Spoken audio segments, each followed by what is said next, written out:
जिंदगी में बंदगी तू कार नहीं, जिंदगी में बंदगी तू कार नहीं, जिंदगी बे बंदगी शर्मिंदा है, जिंदगी बे बंदगी शर्मिंदा है। यहाँ हम सब मुसाफिर दिल ना लगा, अहले दिल की नजूर से रूह करता जा,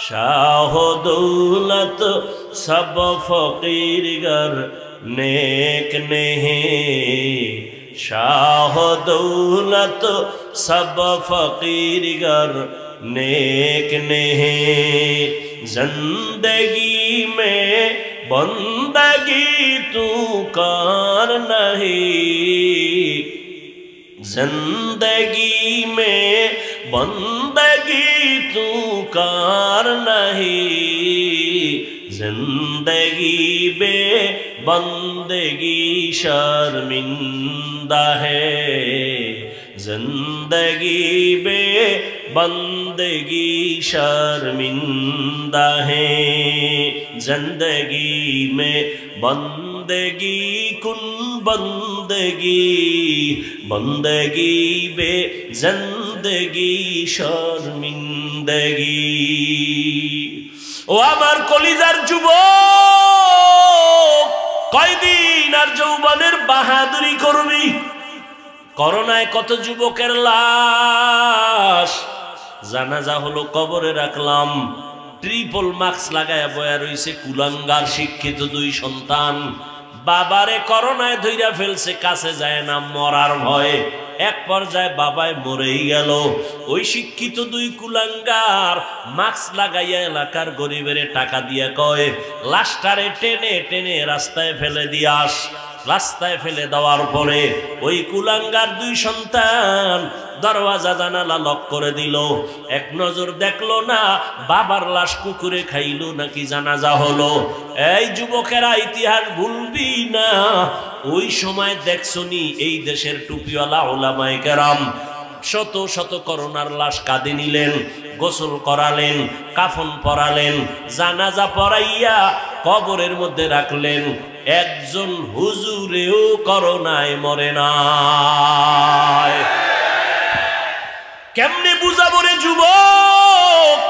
শুরুতেই বলেছি উলামায়ে কিরাম ছাড়া কেউ তোদের আপন না, তুই যাকে আপন মনে করো আমি বলি এ তোর ধান্দাবাজ আর চান্দাবাজ, স্বার্থে যদি আঘাত লাগে তোর দল থেকে নাম কাটবে না, কল্লা কেটে ফেলবে। ওরে আল্লাহর গোলাম, উলামায়ে কেরাম এই জাতিকে নিয়ে যেই ভাবনাটা ভাবে, এই ভাবনা কেউ ভাবে না। সবাই ভাবে নিজের চেয়ার, নিজের ক্ষমতা, নিজের দল।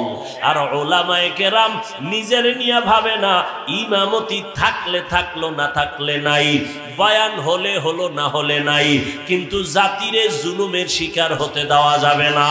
এই জন্য মাজায় গামছা বাইদা রাস্তায় নেমেছেন। নামার পরে সফলতা আনার পরেও কোনো হুজুর কয় নাই আমার উপদেশটা বানাও, তবে সব আলেম ওলামারা হুঙ্কার দিয়েছে আবার জুলুম যদি হয় আবার এই জমিনে আন্দোলন হবে।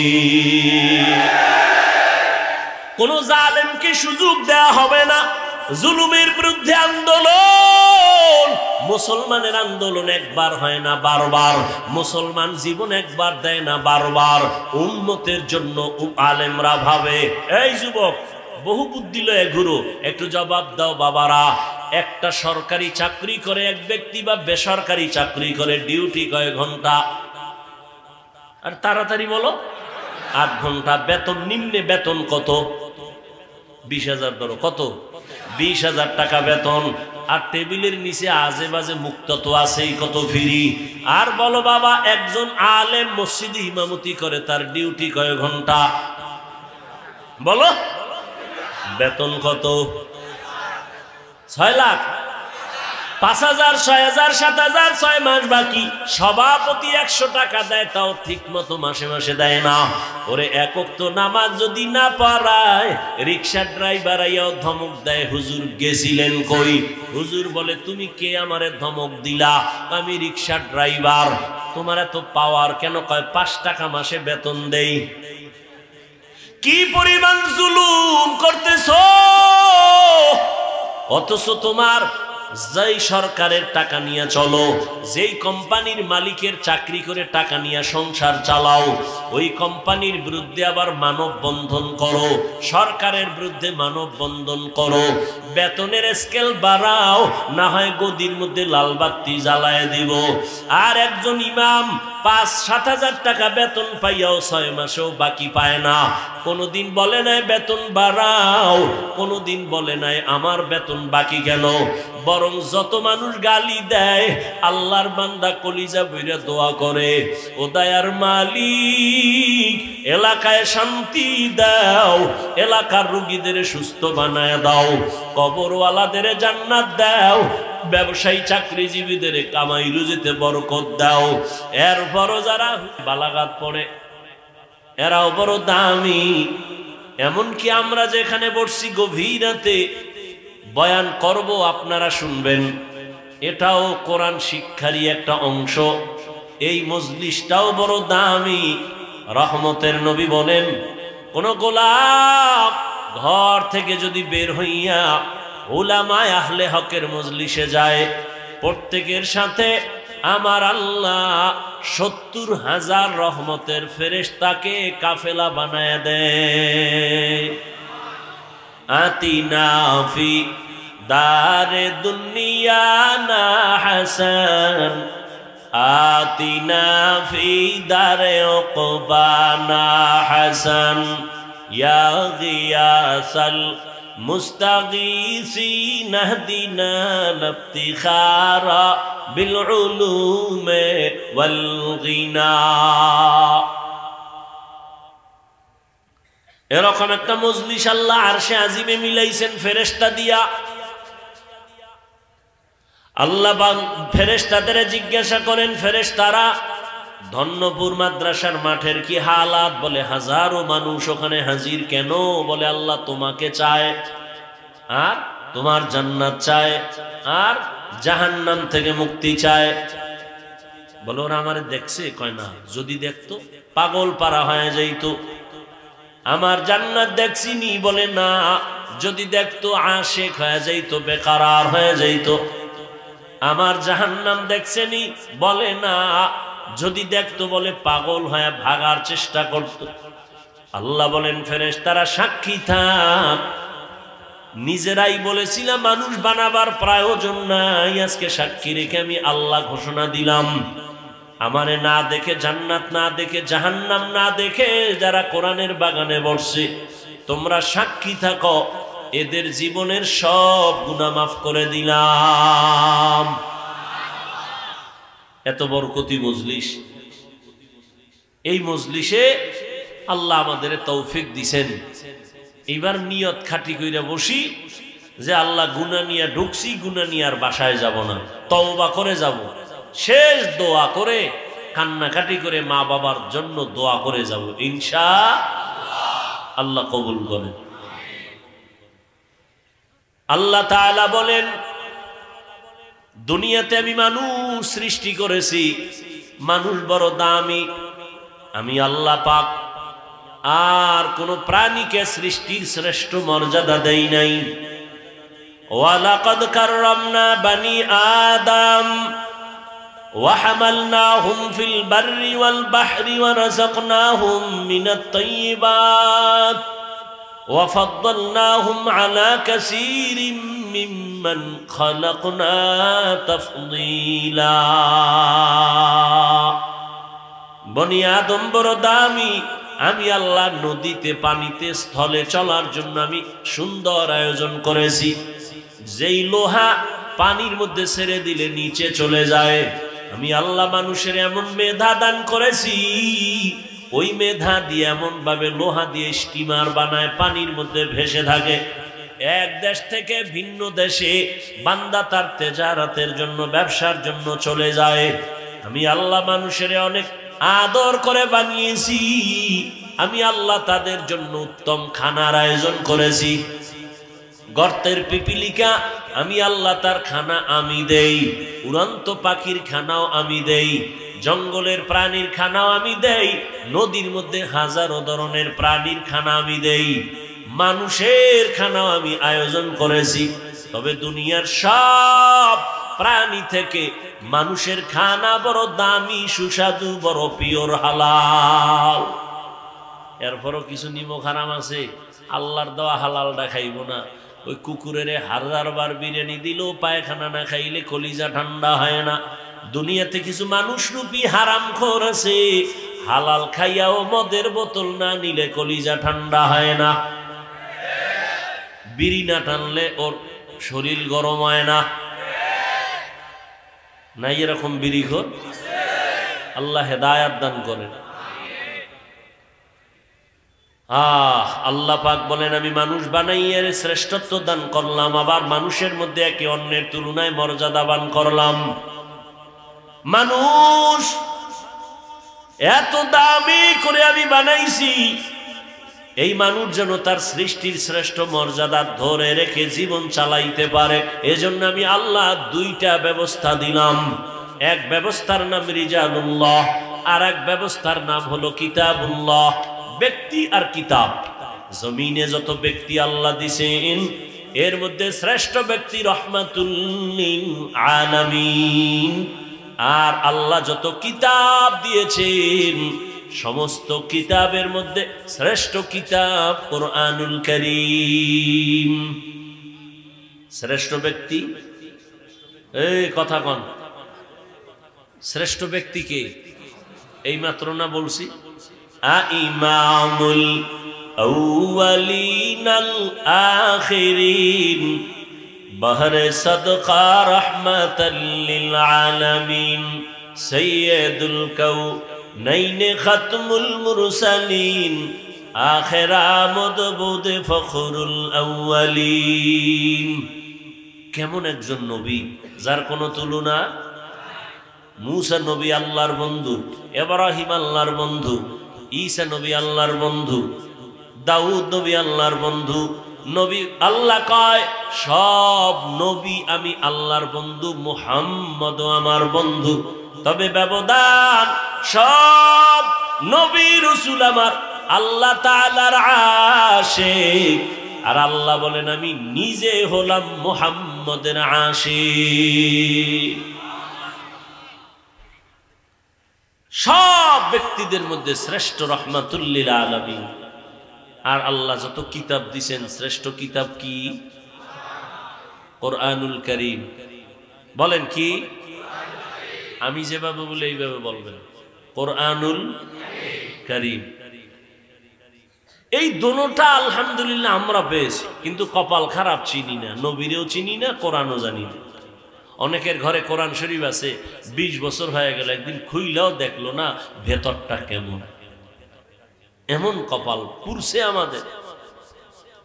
রহমতের নবী বিদায় বেলা বলে গেলেন, এই উম্মতের দল, 2টো জিনিস আমি রেখে যাই, ধরে যদি রাখো ঈমানও যাবে না, সম্মানও যাবে না।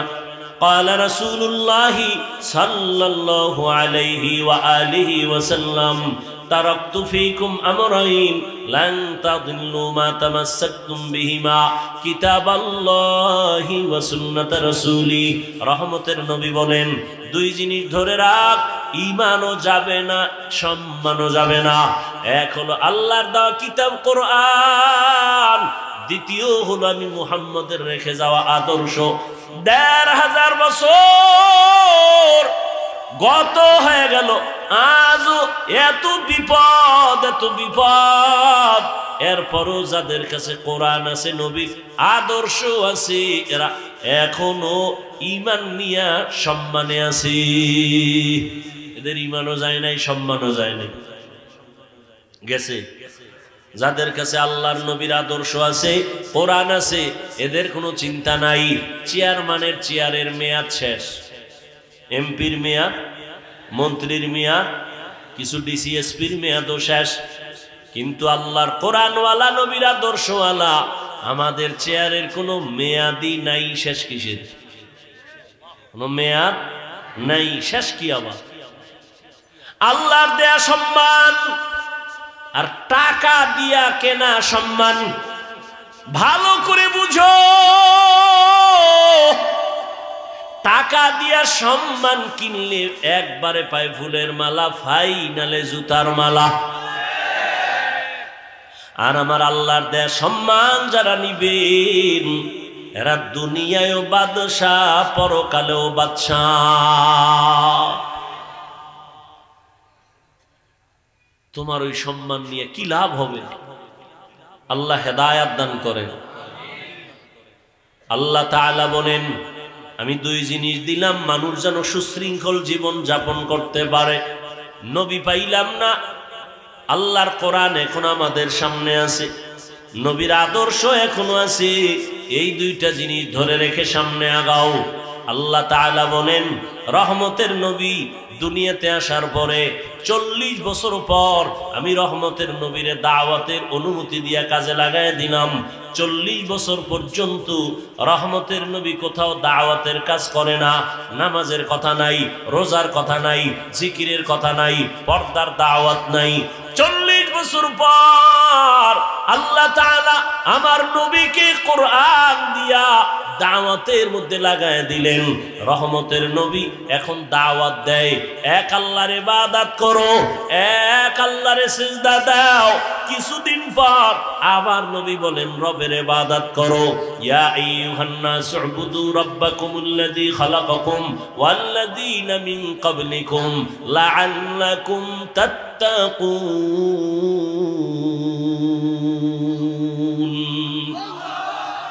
রবের ইবাদত করো। কিছুদিন পরে নবী বলেন রহমানের ইবাদত করো। মক্কার মুশরিকরা বলে, রে মুহাম্মদ আব্দুল্লাহর ছেলে, একবার বলো আল্লাহর ইবাদত করতে, আর একবার বলো রহমানের ইবাদত করতে। তাহলে তোমার রব কি দুইজন নাকি? একজন আল্লাহ আর একজন রহমান? কয় না, আমার আল্লাহই তো আল্লাহ, তিনিই তো একমাত্র আল্লাহ, তিনিই তো রহমান। ওরা প্রশ্ন করে ফেললো, মানির রহমান, রহমানের পরিচয় দাও রহমানকে। আল্লাহ তাআলা সূরাতুর রহমান দিয়া রহমানের পরিচয় দেওয়া শুরু করলেন। আর রহমান আল্লামাল কুরআন। রহমান হলেন তিনি, কোরআন শিক্ষা দিলেন যিনি, খালাকাল ইনসান মানুষ সৃষ্টি করলেন যিনি। আল্লাহ যে বললেন, বলাটা আমাদের বাস্তবতার টোটাল উল্টা বললেন। আল্লাহ বলেন, আমি মানুষ সৃষ্টি করার আগে কোরআন শিখেছি, এরপরে মানুষ সৃষ্টি করেছি। অথচ বাস্তব হলো আমরা দুনিয়াতে আসছি আগে, সৃষ্টি আগে, তারপরে আমরা বড় হইয়া কোরআন শিখলাম। আল্লাহ বলে, না না, আমি মানুষ সৃষ্টি করি নাই, আগে কোরআন শিখেছি, তারপরে মানুষ বানাইছি। ও আল্লাহ উল্টা বললেন কেন? আল্লাহ পাক রব্বুল আলামিন উল্টা কেন বলছেন? মুফাসসিরিনে কেরাম বলেন, আল্লাহর কথা উল্টা না বুঝার মধ্যে আমাদের দুর্বলতা আছে। ফিআলুল হাকিম লা ইয়াখনু আনিল হিকমাহ, হাকিমের কোনো কাজ হিকমত থেকে খালি না, জ্ঞানীদের কোনো কাজ জ্ঞান থেকে শূন্য না। ও দয়ার মালিক কেন উল্টা বললেন? আগে কোরআন শিখাইছেন, তারপরে মানুষ বানাইছেন। অথচ আল্লাহ আগে আমাদের বানানোর পর এরপরে কোরআন শিখাইছেন। স্বয়ং রাসূলকেই তো 40 বছর পরে আল্লাহ কোরআন দিলেন, এর আগে কোরআন দেন নাই। আল্লাহ উল্টা কেন বললেন? মুফাসসিরিনে কেরাম তার জবাব লেখেন, আল্লাহ তাআলার আদালতে যেই মানুষের কথা বলা হয়েছে, ওই মানুষ আর তুমি আমি মানুষ এক না। এই আপনারা তো সব বুদ্ধিমান, আপনাদের তুলনায় আমরা বোকা, আর আমি তো আরো বেশি বোকা। কারণ এলেম আমল কিচ্ছু নাই। আপনাদের দোয়া, মুরব্বীদের কিছু দোয়া, সবাই কি আর বড়দোয়া করেনি? এই সবাই বড়দোয়া করে, আর যেই সোরারা বড়দোয়া করে ওদের বড়দোয়া লাগবেও না। ভালো মানুষ কখনো বড়দোয়া করে না। একটু সময় দিলে কিছু কথা বলি, নাইলে মোনাজাত দিয়ে যাইগা। কারণ শয়তান তো আর ও বইয়ে থাকতে পারে না, ওর কাজই হইল ভালো কাজের মধ্যে ডিস্টার্ব করা। এক ডিস্টার্ব মোবাইল, আর এক ডিস্টার্ব বলবে আর কত, এদি পুরান বয়ান চল বাড়ি ল, আবার কারো বিড়ির নেশা, আবার ঘুরে টুরে বসবো। ডিস্টার্ব করেন না, নিজের কপালটাও পুরিয়েন না, অন্যের কপাল পরার অপচেষ্টাও করিয়েন না।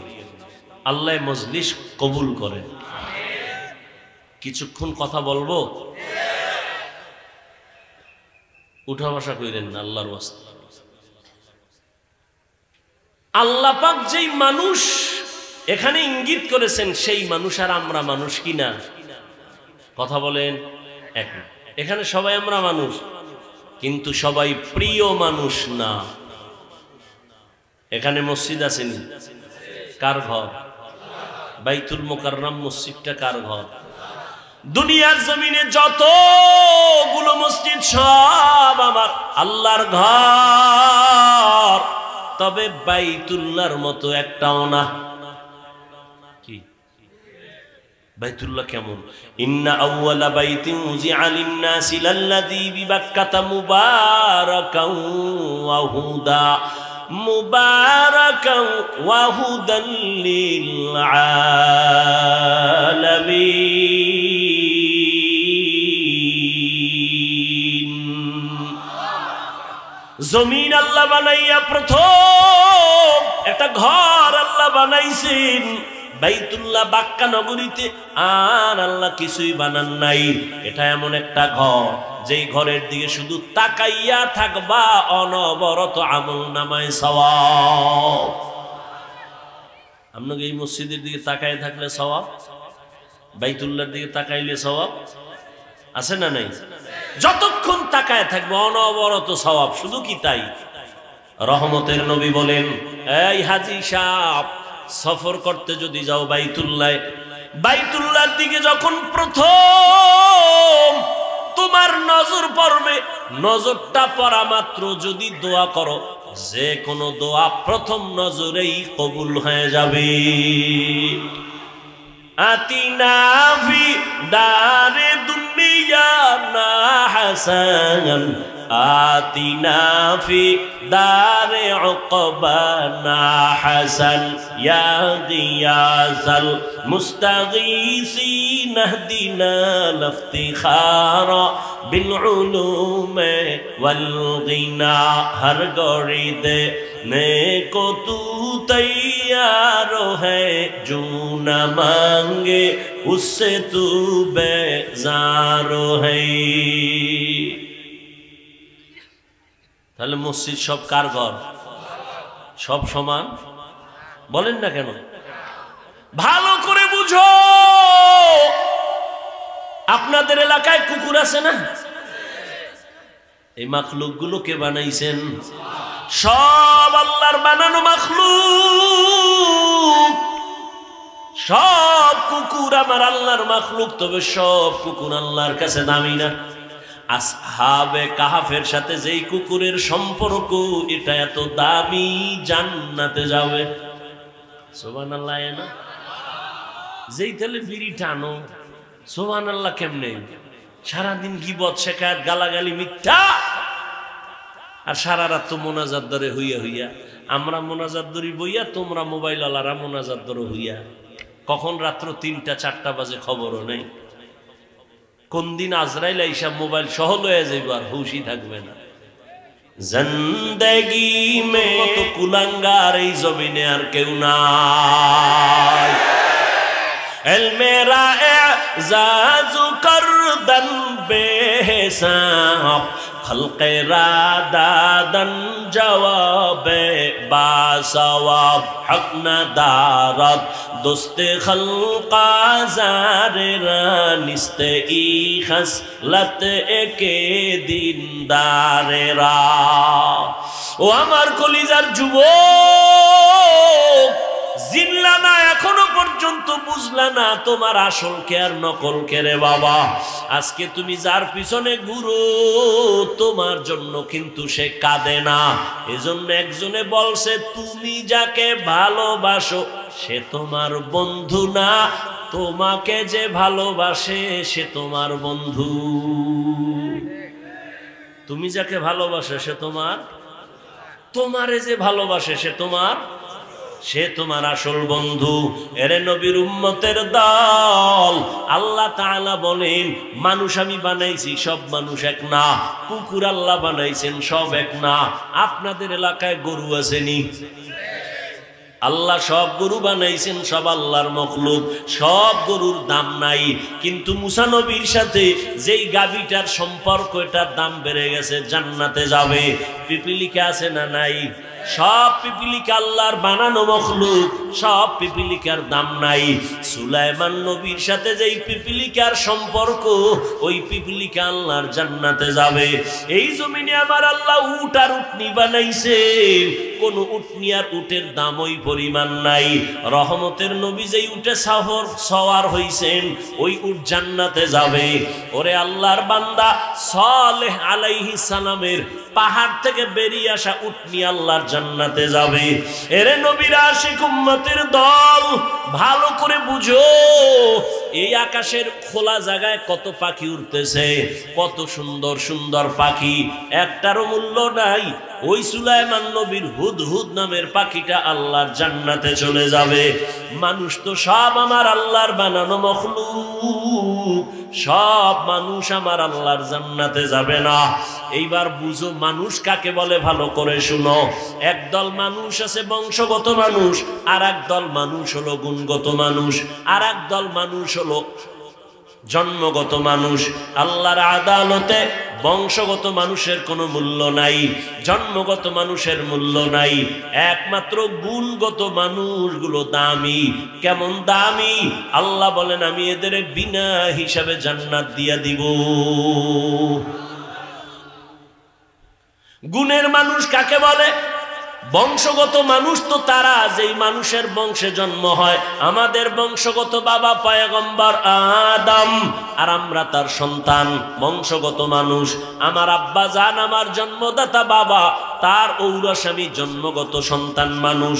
এই মানুষের কোনো ভ্যালু আল্লাহর কাছে নাই, একমাত্র গুণের মানুষ আল্লাহর কাছে দামি।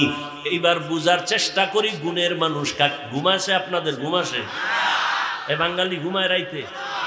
মিথ্যা কথা। যদি কেউ রাতে ঘুমায়, সারা রাত মোবাইলের হক আদায় করে, বউয়ের হকের খবর নেই, মাইয়া বলার হক আদায় করে না, মোবাইলের হকটা আদায় করে, যদি আল্লাহ উসিলায় মাফ করে। কত ছাগল ভাগল আছে না? হেদিন এক চোরা আইয়া কান্দের উপরে হাত দিয়া ছবি তোলার জন্য কয় হুজুর একটা সেলফি, যদি আল্লাহ কিয়ামতে উসিলা আমারে নাজাত দেয়।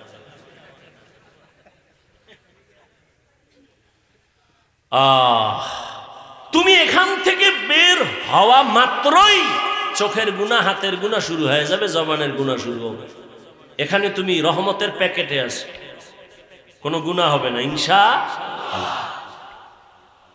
গুণের মানুষ কাকে বলে বুঝো? যেই জিনিস বানানেওয়ালা কোনো কাজের জন্য বানায় না, আকামের জন্য বানায়। মনে করেন এই মাইকওয়ালা মাইক বানাইছে এটা কাজের জন্য, বাতিওয়ালা বাতি বানাইছে কাজের জন্য। মনে রাখবেন, এটা একটা মূলনীতি, উসুল। যেই বস্তুটা যেই কাজের জন্য বানায়, ওই বস্তুর জন্য ওই কাজ হলো গুণ। ওই কাজটা কি? ধরেন এই মাইক আমার সামনে, ওর কাম কি? আমার কথাটাকে টেনে মেশিন থেকে, ইউনিট থেকে বের করে হরন দিয়ে দূরে সরাবে। এক কথায় সংক্ষেপ জবাব কি? মাইকওয়ালা মাইক ইঞ্জিনিয়ার যে বানাইছে আওয়াজ দেওয়ার জন্য। কোন কাজের জন্য বলেন? তাহলে মাইকের গুণ কি? আওয়াজ দেওয়া। বাতিওয়ালা বাতি বানাইছে কেন? আলো দেওয়ার জন্য, বাতির গুণ আলো দেওয়া। পাখাওয়ালা পাখা বানাইছে কেন? বাতাস দেওয়ার জন্য, পাখার গুণ হলো বাতাস দেওয়া। ভালো করে বুঝো, মাইকের গুণ আওয়াজ দেওয়া, বাতির গুণ আলো দেওয়া। মাইক যদি আওয়াজ না দেয় সবাই বলবে এটারে লাথি মেরে ফেলে দাও, এটা গুণের মাইক না। বাতি যদি আলো না দেয় বলবে ভেঙ্গে ফেল, এটা গুণের বাতি না। যেই জিনিসটা যেই কাজের জন্য বানায়, ওই কাজ হলো ওই জিনিসের গুণ। মাইকের গুণ আওয়াজ দেওয়া, বাতির গুণ হলো আলো দেওয়া, পাখার গুণ হলো বাতাস দেওয়া। মাইক যদি আওয়াজ না দেয় বলবে ভেঙ্গে ফেলো, গুণের মাইক না। বাতি যদি আলো না দেয় ভেঙ্গে ভেঙ্গে ফেলো, এটা গুণের বাতি না। এবার জবাব দাও বাবারা, মানুষ আল্লাহ বানাইছেন কেন? আমার কথা কেন? ওয়ামা খালাকতুল জিন্না ওয়াল ইনসা ইল্লা লিয়াবুদুন,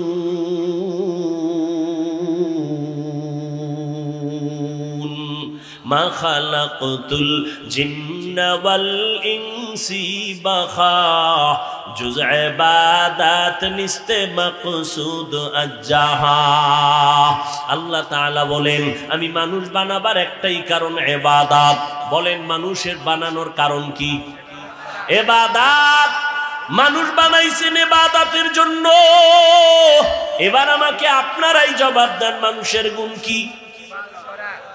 বলেন ইবাদত করা।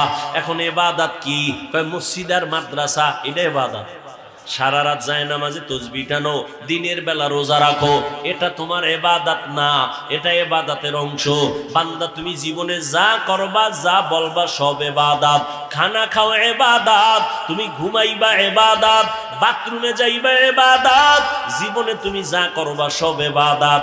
মন গড়া একজনে মাগরিবের নামাজে দাঁড়াইছে, 3 রাকাতে যাইয়া চিন্তায় পড়ছে বেজোর হইরা লাভ কি, আর 2টা সেজদা বাড়াইয়া জোর করি 4 রাকাত হয়ে গেছে। আল্লাহ খুশি না? আল্লাহ কয় বেদবি করলি কেন? সব বাদ, নতুন করে দাঁড়ায় কানে ধর, তওবা করে আবার আল্লাহু আকবার বলে নামাজ শুরু কর। জীবনে যা করবা সব ইবাদত, হতে হবে আল্লাহর সন্তুষ্টির জন্য, মদিনাওয়ালা নবীর আদর্শ অনুযায়ী। ও আমার কলিজার যুবক, এই যে 1 বোতল পানি দেখো স্টেজে, পানি পান করার দরকার তোমারও আমারও, পিপাসা নিবারণের জন্য। কিন্তু ইবাদত বানাইয়া পানি পান কর, সওয়াবও হবে, পিপাসাও মিটবে। কেমনে? কষ্টের কিছু না। তুমি কেমনে পান করো?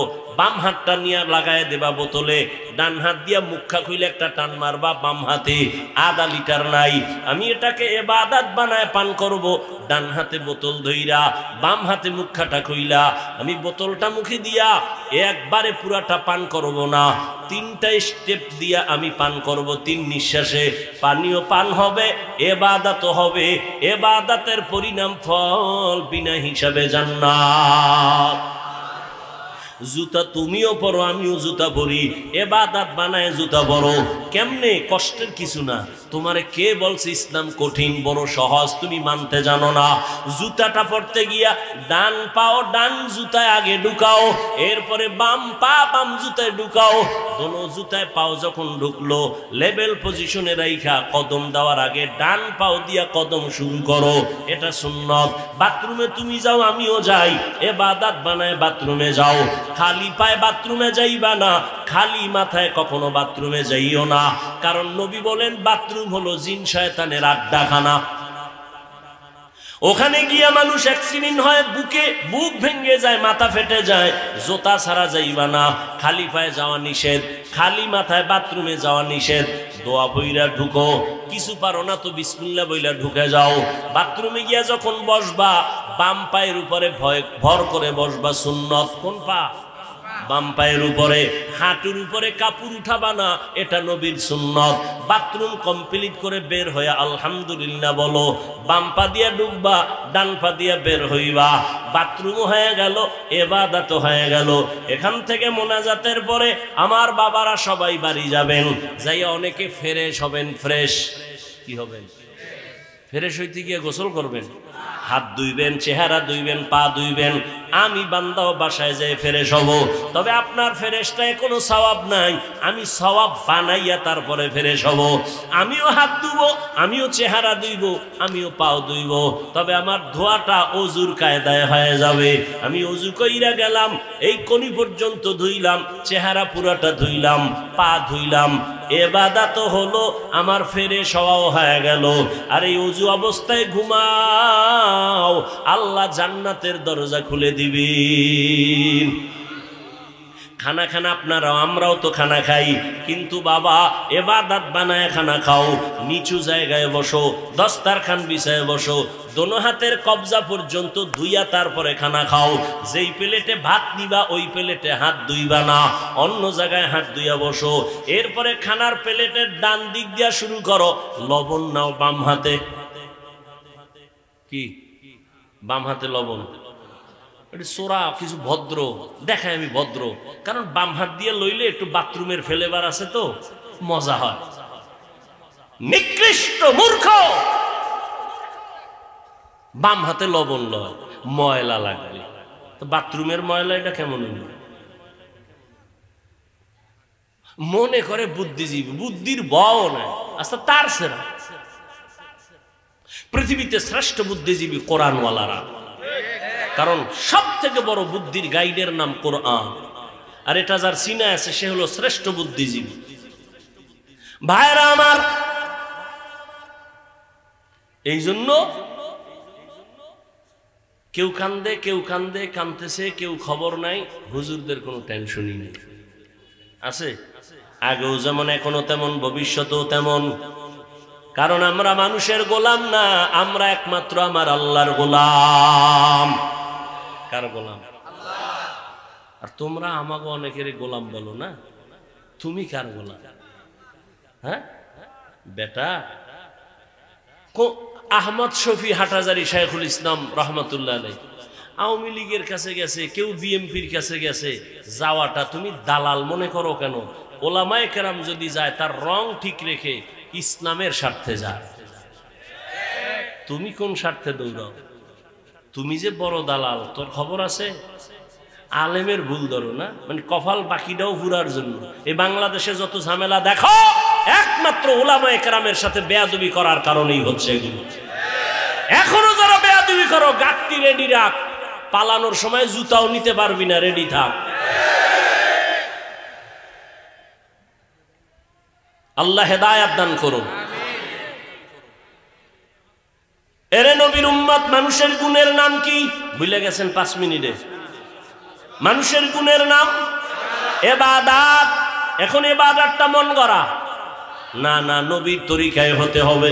এখন নবীর তরিকা আদর্শ আছে কোরআন হাদিসে, কোরআন হাদিস পড়তে জানেন না, এখন কেমনে যাবেন? কোরআন হাদিস পড়নেওয়ালা উলামায়ে কেরামের কাছে যাও, ইবাদতের নিয়ম শিখিয়া এরপরে ইবাদত করো, তখন হবে তুমি গুণের মানুষ। গুণের মানুষের জন্য বিনা হিসাবে জান্নাত। আল্লাহ এই দিকে ইঙ্গিত করে বলেন, আমি আগে মানুষ বানাই নাই, আগে কোরআন শিখাইছি, তারপরে মানুষ বানাইছি। অর্থাৎ যারা কোরআন হাদিস শিখিয়া উলামায়ে কেরামের নেক নজর নিয়া যারা ইবাদত করবে তারা গুণের মানুষ, তারা জান্নাতি। আল্লাহ এই দিকে ইঙ্গিত করে বলেন, আমি আগে মানুষ বানাইছি, তারপরে কোরআন শিখাইছি, আগে কোরআন শিখাইছি, তারপরে মানুষ বানাইছি। ও আল্লাহর বান্দারা, এখানে আমরা যারা বসে আছি সবাই তো মানুষ, তবে গুণের মানুষ হতে পারলাম কিনা বড় ভয়।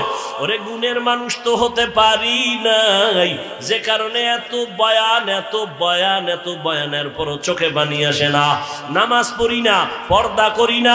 ও যুবক, এখানে যারা বসে আছো যুবক বাবারা, তুমিও মুসলমান, আমিও মুসলমান, তোমার আমার আল্লাহ এক না দুই, তোমার আমার নবী, তোমার আমার কাবা, তোমার আমার ধর্ম, তোমার আমার ইসলাম, তোমার আমার কালেমা। ভালো করে বুঝরে বাবা, পশুকে আল্লাহ ভালো মন্দ যাচাই করার জ্ঞান দান করেন নাই, মানুষকে দিয়েছেন। তোমার আমার আল্লাহ এক, নবী এক, কোরআন এক, কাবা এক, ধর্ম এক, কালেমা এক। দুনিয়াতে আসছি তাও এক, বিদায় বেলা কাফন হবে 3টা, তাও এক। আমি হাফিজুর রহমান বা কোনো বড় এমপি মারা গেলে তার একটা কাফন বাড়ানো হবে না। রিক্সার ড্রাইভার যদি গরিব হয়ে মরে যায় একটা কাফন কমাইয়াও দিবে না, কালার হবে আলাদা। হুজুরদের কাফনের কালার একরকম, যুবক বাবাদের আর এক রকম। কে হুজুর না, কে ধনী, কে গরিব, কে আলেম, কে মূর্খ, সব এক কালারের কাফনের প্যাকেট হবে। আজকে আমি বক্তা যত ভাব দেখাই আর তুমি যত ক্ষমতার ভাব দেখাও, সাদা কাফনে যেদিন ঢুকবা ওই দিন সবার ভাবগুলো বন্ধ হয়ে যাবে। ও আল্লাহর বান্দা, কবরের সাইজ হবে এক, ওই কবরে রাখার পরে প্রশ্ন হবে তিনটা, তাও এক। রবের পরিচয় দাও, ধর্মের পরিচয় দাও, রাহমাতুল লিল আলামিনের পরিচয় দাও। ও আমার কলিজার যুবক, ওরে তোমার আমার আল্লাহ এক, নবী এক, কোরআন এক, কাবা এক, ধর্ম এক, কালেমা এক, এরপরেও এত বয়ান, এরপরেও কেন তুমি নামাজ পড়তে চাও না? আমি নামাজ সারি না, তুমি নামাজ পড়ো না। আমি টুপি ছাড়তে চাই না, তুমি টুপি দিতেই চাও না। আমি দাড়ি কাটতে চাই না, তুমি দাড়ি রাখতে চাও না। বুঝি না বাবা, কারণ কি? আমরা ভুলে আসি না তোমরা ভুলে আসো, তারও কোনো খবর পাইতেছি না। একজন যুবক যদি দাঁড়াইয়া বলো, হাফিজ ভাই তোমরা ভুলে আসো, আমরা সঠিক পথে আছি, একটা দলিল দেখাও। এখন আমি দাড়ি কেটে ফেলবো, নামাজ রোজা বাদ দিয়া তোমার লাইনে শার্ট প্যান্ট টাই বইরা নাচ গান করবো। আর যদি বলো না হাফিজ ভাই আপনারাই সঠিক পথে আছেন, আমরা শয়তানের ধোকায় পড়ে গুনার পথে আছি, আপনারা সঠিক, তাহলে আমি তোমাকে বলবো যুবক বাবা, যদি তুমি পা দুটো আগাইয়া দাও, আমি তোমার পায়ে হাত রেখে অনুরোধ করে বলবো, জীবনে তো কম নামাজ ছাড়ো নাই, কম বেপরদায় চলো নাই, দাড়ি কম কাটো নাই। ও আমার কলিজার যুবক, কত রাত্র মোবাইলে গুনাহ করে করে রাত কাটাইছো, আর কত রাত্র মোবাইলে গুনাহ করলে তোমার মনের আশা মিটবে, তারপরে তওবা করবা। জীবনে তো কম নামাজ ছাড়ো নাই, আর কতদিন নামাজ না পড়লে তোমার মনের আশা পূরণ হবে, তারপরে তওবা করবা। জীবনে তো কম মাইয়ার চরিত্র নষ্ট করো নাই, আর কতদিন চরিত্র বিধ্বংসী কাজ করলে তোমার মনের আশা পূরণ হবে, তারপরে তওবা করবা। এবং এটাও তুমি বলো কয়দিন তোমার আর হায়াত বাকি আছে। ওই করোনায় কত যুবক চলে গেল, ছাত্র জনতার আন্দোলনে কত যুবকের লাশ চলে গেল।